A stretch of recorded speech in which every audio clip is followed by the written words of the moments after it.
Moin Sie die Leichtmatrosen und herzlich willkommen zu einem neuen Plattdeutsch für Anfänger. Heute gibt es den zweiten Teil von Bewegungen und Tätigkeiten.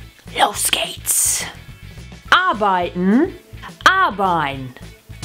Denken, denken. Telefonieren, telefonieren.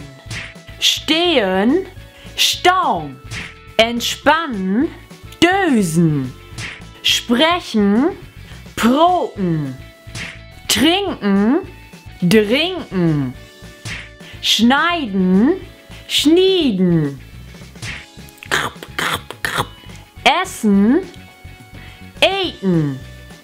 Fassen, fauten.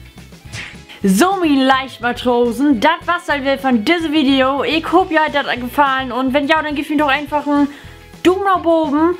Und ja, wenn ihr mich noch nicht abonniert habt, dann könnt ihr dort da unten gehen down. Und ich werde tatsächlich immer und ja, der nächste Teil von dieser Teil gibt Anne Weke mit Weg. Und ich würde sagen, tschüss.